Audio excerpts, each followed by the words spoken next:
"We didn't order for your kids," my mom said, sliding napkins toward them as my sister's daughters unwrapped their $65 pasta and dessert boxes at the family reunion. Her husband added, "Be thankful they were even invited." I just whispered, "Understood." When the waiter returned, I stood and said, "Could you fathom your own family treating your children as if they don't deserve a meal in a fine restaurant?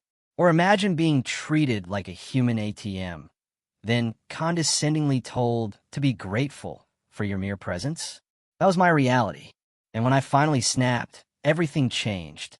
I'm Chris, 34, a high school algebra teacher, and somehow the middle child who became the family's human calculator and unpaid fixer. Max, 9, and Lily, 6, are my universe. Their mom and I co-parent like a meticulously organized startup. Shared calendars, alternating weekends, every expense tracked. It's tight, but it works. In my family, my knack for numbers invariably morphed into an assumed financial obligation. My older sister, Jen, the golden child, boasts perfect daughters, a gleaming SUV, and an Instagram feed screaming blessed. Her husband, Trevor, a corporate drone, wears his company logo like a personality. Mom oscillates between unwanted baking advice and dramatic moral lectures. Dad watches sports, his only contribution, "Don't start." I like things that add up. Predictability. So, I learned to live small, to budget, to make Sunday pancakes with my kids a math problem. If Dad flips 3 a minute, how many until Lily eats chocolate chips straight from the bowl? That's my life. This year's grand family reunion saw Mom booking an absurdly upscale restaurant. No more plastic tablecloths or battling driveway ants. She craved old money aesthetics, even issuing a PDF agenda. Smart casual, children welcome. Yet one specific line, accompanied by a winky emoji, warned about family style to prevent overordering. A distinct chill snaked down my spine the moment I read it. I arrived, attempting to shed the teacher aura, sporting my cleanest shirt and my single presentable belt.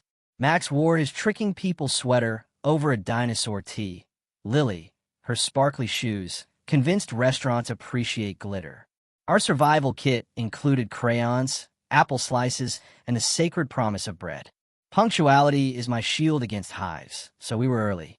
The venue exuded sterile elegance, crisp white tablecloths, waiters balancing 3 plates with effortless grace. "Teacher chic," Mom declared, air-kissing my cheek as she waved us to the long table. Jen, perfectly coiffed, floated in with her identically bowed daughters. Trevor smirking in her wake, his very presence radiating valet parking is a personality trait. "Professor Chris," he boomed, clapping my shoulder. "Just Mr." I corrected, the evening's exhaustion already settling deep. The waiter, radiating genuine enthusiasm, outlined the menu. Family-style starters, curated entrees, then children's boxes with pasta, fruit, dessert, and a craft.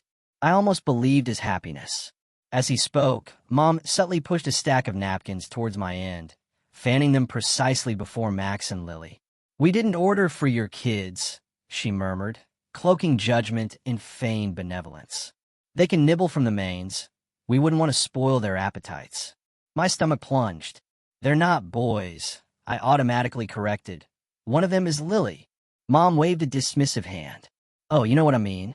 Then Jen, practically shouting across the table to her daughters, announced, "Guess what? Surprise boxes with desserts." Her girls shrieked. Trevor, ever the showman, hammered the table in approval. Moments later, the waiter delivered 2 charming cardboard house carriers, placing them before Jen's children. "2 kids' packages," he stated, $65 each. Then, his polite gaze turned to me. "Should I bring 2 more?"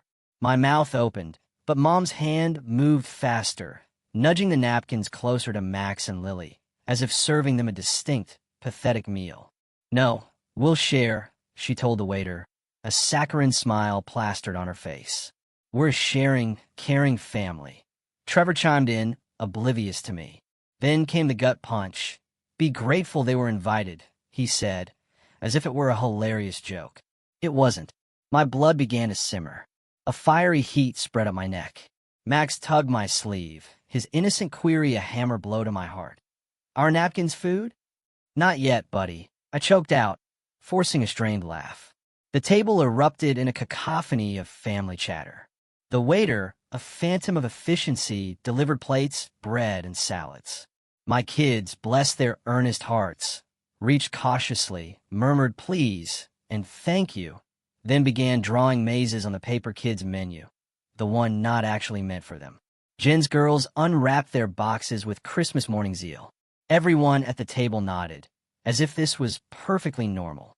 The true breaking point wasn't the napkins, nor even the be grateful jibe. It was the moment Mom caught the waiter's eye as he approached, check presenter in hand like a patient vulture. She merely tipped her chin at me, a gesture reserved for directing trash. "Chris will settle," she announced, her voice light and airy, feigning a kindness. "He's our numbers man." The waiter looked at me.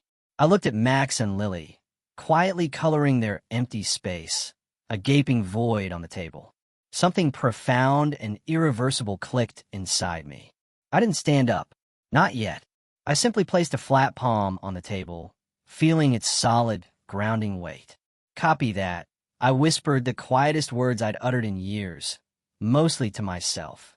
When the waiter returned, I was finally ready to speak a truth I'd swallowed for a decade. I didn't deliberately choose to become the family's walking ATM. It happened insidiously, like a sink slowly filling with dirty dishes until the sheer volume becomes overwhelming. At 15, Mom asked if I could float Jen $40 for a formal dress, promising repayment by Friday. Friday stretched into a lecture about what family means, cementing my understanding.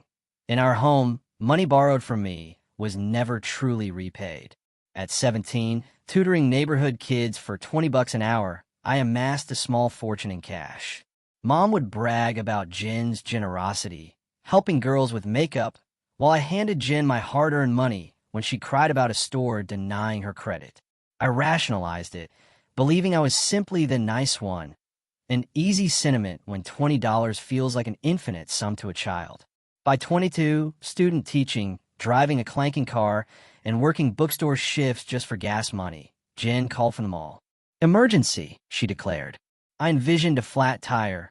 It was a designer diaper bag she had to get for a friend shower. "We'll split it," she chirped. "It'll be from both of us." The irony of splitting was that I paid, then watched her post photos of my sweet find, captioned with adulting. I married young. We were perpetually broke, our kitchen stocked with hand-me-downs, our pantry a monument to various pastas. When Max arrived, Mom appeared with groceries, loudly announcing she was keeping us afloat. The receipt on my counter, however, confirmed I'd paid. She'd merely chosen. When Jen had her first daughter, the entire family orbited that baby. I didn't resent the child, but the orbit itself. It included me for bills, excluded me for credit. I clung to the belief that it would eventually even out, trusting in the mathematical balance of the universe. If I just kept track and stayed calm. They're the list I swore I'd never compile, yet did. 10 airport runs in a year. You're already up early. Mom said you're a morning person. 3 last-minute dog sits. We forgot you can't bring dogs to wine country. $250 for a family fundraiser table Jen didn't want to bother people about. For $180 over a summer for camp snacks, their backyard. Organic pouches with personality trait adjectives. 90 here, 60 there, 35 because. It's tacky to ask a server to split, and you're so good with tip calculations. The requests evolved, becoming subtler, less traceable. "Can you just grab it? You're already at the store. You like doing this stuff." I became the convenient cover-all-cost guy. The divorce only amplified this, making me a softer target. A single dad, people assume you're either seeking handouts or indebted for inclusion. I spoke less at gatherings, keeping Max and Lily close. I clipped digital coupons, made extra rice, rebranding it Crispy Rice Night to sound like a culinary choice. Numbers remain my anchor. My bank app confirmed my sanity, each charge a named dollar. Then Trevor entered our family orbit like a corporate seminar on value. He peppered conversations with leverage, asset, and cost center. The first time I asked him to watch Max for an hour, I needed to fix a school projector, An emergency according to my principal, he agreed. The next day, a text. No stress either way. Shoot me $40 when you can. I thought it was a joke. It wasn't. A Venmo request arrived. Time is value, complete with a handshake emoji. Mom defended him. He's just organized. You can learn a thing or two. It takes guts to ask for what you're worth. It also takes guts to be family without invoices. I shot back. She sighed, as if I were a particularly slow student. You're always so literal. I teach equations, I reminded her. Being literal is my job. When Mom announced this reunion dinner, I dissected every detail. Adults $70, kids $65. But let's not get fussy. Family style makes it simpler, she'd added. We'll do boxes for the girls because they're picky. Then, almost as an afterthought, Chris, bring crayons for your two. I asked if I should order boxes for Max and Lily. Let's see how they do with the mains, she'd written. We don't want extra charges. A week before the dinner, Trevor sent a friendly reminder, Venmo for $18.72, labeled apps from last time. Your share. Last time was a barbecue at my parents' where I'd supplied the bulk store chips and salsa. I didn't pay. I also didn't fight. I told myself I'd draw the line at the restaurant, calmly, like reviewing a math proof. No yelling, no lecture, no math lesson, just a simple sentence. Yet, the small humiliations continued their steady drip. Max asked why his cousins always had restaurant boxes, and he didn't. We do family style, I explained. Is family style when you don't get your own? He asked. Lily wondered if napkins were just very flatbread. I laughed, because not laughing would have meant breaking something. The day of the reunion, I packed the kids' bag like a seasoned field medic. Apples, crayons, stickers, the sawdust-flavored emergency granola bar. I dressed us to blend, to disappear. One sentence I repeated to myself. Just one sentence. We arrived, the napkins were slid, the be grateful implied, the boxes unwrapped. The waiter's eyes flickered to me, seeking direction, as if I were the sole sane adult in a play where money masqueraded as feelings.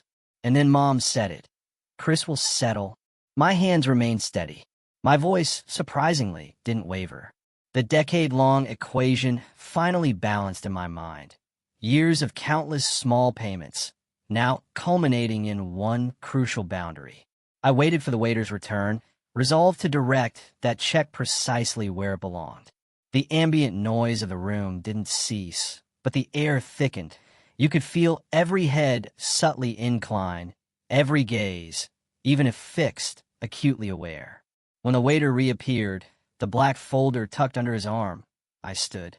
Not dramatically, just enough so my voice would cut clearly through the polite murmurs, so I wouldn't be another forgotten whisper. Can you split the bill by who is actually served? I asked him. He blinked, then nodded, like a man whose entire shift had been leading up to a perfectly sensible request. Mom's brittle laugh shattered the quiet, that bright, brutal sound people make when they desperately need witnesses. Oh, Christopher, it's one bill. We always do one bill. Aunt Karen chimed in. We trust you. You're the math teacher. Trevor, leaning back, arm draped over his chair like a king in a discount painting, drawled, Buddy, don't be that guy. I gently extended an open hand towards my children. 2 kids' boxes were served at that end, I stated. Max and Lily weren't served those. We shared the mains. We'll pay for what we ate. Jen's smile thinned, then vanished. Chris, this is tacky. It's accurate, I replied, my voice unwavering. Mom's mouth formed a small O, like a fish gasping at glass. This family doesn't nickel and dime. This family, I said, each word a solid, stackable block, has been nickel and diming me for a very long time. I'm done with that. The waiter hovered, a careful bird anticipating flight. I can itemize, he offered, no problem. Don't you dare. Mom hissed, her voice a cheerful poison. We're together. Please do. I told him, meeting his eyes, by what was actually served. He looked between us, like someone weighing 2 paths and instinctively choosing the one with streetlights. Yes, sir, he said to me, then disappeared. A profound quiet descended upon the table, draping us like a perfectly ironed napkin. Jen whispered, not quite quietly enough, to Trevor. He's making a scene over pasta. Trevor, still leaning back, offered the smirk he reserved for teachable moments. Look, man, last month we watched your kids so you could run your emergency to school. Did I send a Venmo?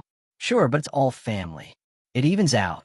You sent an invoice for watching your nieces and nephew, I reminded him. And you also ate my Doritos and took my last Gatorade. A few cousins stifled Snickers into their water glasses. Mom attempted a hasty pivot. Chris, be grateful you were invited. There was the line. I looked at her, then at Max and Lily, who were diligently coloring a cat that bore a suspicious resemblance to a potato.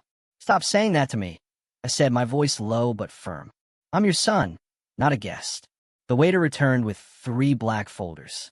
He placed one before my parents, one before Jen and Trevor, and one before me, with the precision of a surgeon. I split based on the items I saw delivered, he explained. 2 kids' boxes went here. He tapped near Jen's elbow. Everything else is grouped accordingly. I can adjust if needed. Jen opened her folder as if expecting an explosion. This is $198 for pasta. And Trevor, why does it say 65 twice? Trevor squinted, as if numbers were a personal insult. Kids' packages, he hissed. It says so right there. Mom opened hers. $224, she gasped, staring at the sheet as if it had personally affronted her.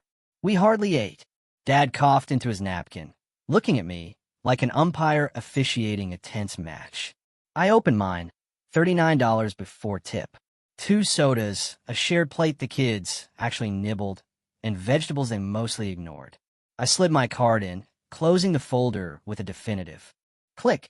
Mom's voice sharpened. Put that away. No, I stated plainly. You're embarrassing yourself, she hissed. I'm not embarrassed, I countered. I'm correcting bad math. Aunt Karen tried to smooth things over. It's just dinner, honey. It's not, I said, meeting her gaze. It's a pattern. Jen's cheeks flared a bright crimson. You're punishing my kids. My kids were given napkins, I replied, calm. They're fine. Trevor leaned forward, elbows on the table, adopting his man-talk pose. This is petty. This isn't about revenge, I said, my voice steady clear. This is about closure. I'm done being the person you assume will always pay, because I can calculate 8 by 15%. The waiter took my card with a small, knowing nod, a silent acknowledgement share between 2 people. He moved to Jen. She slid her card in with a shaky inhale. Trevor added his with an exaggerated flourish, as if the gesture itself counted as payment. Mom remained frozen. Your father and I, she began, will pay for what you ate. I interrupted, cutting her off like everyone else. She stared at me, dumbfounded. I did not look away. I love my mother profoundly, but I also love my children fiercely. Loving both simultaneously sometimes means saying a definitive no to one of them. After the waiter departed, Max whispered, Did we do something wrong? No, buddy, I reassured him, ruffling his hair.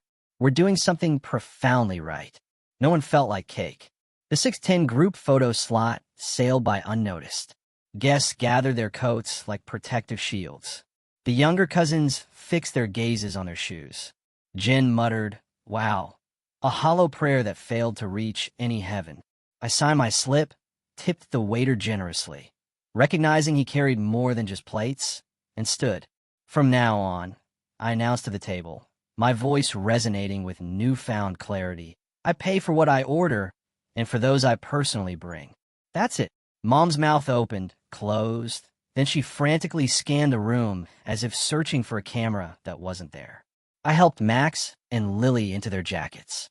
We stepped out into an evening air that carried the faint, distant scent of someone else's dessert.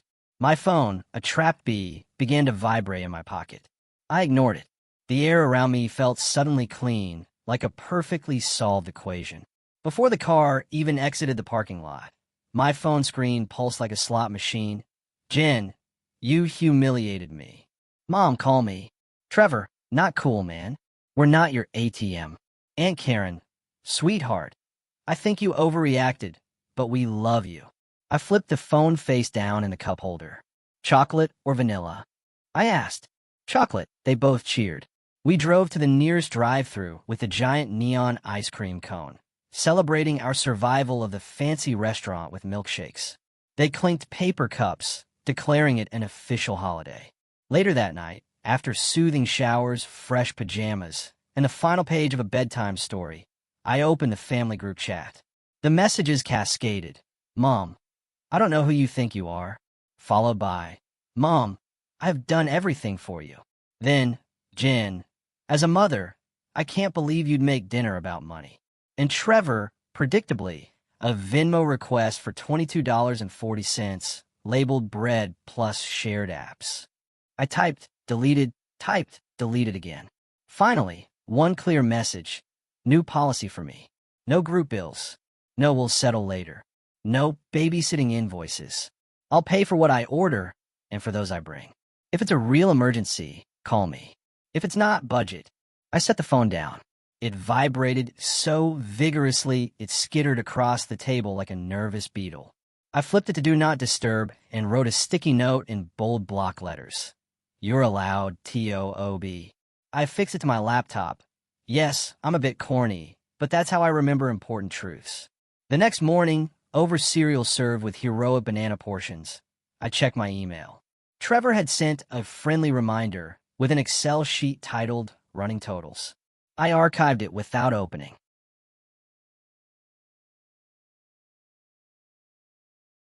Dropping the kids at school and daycare, I waved to the crossing guard, feeling a residual warmth in my chest, the lingering aftertaste of having finally spoken my truth.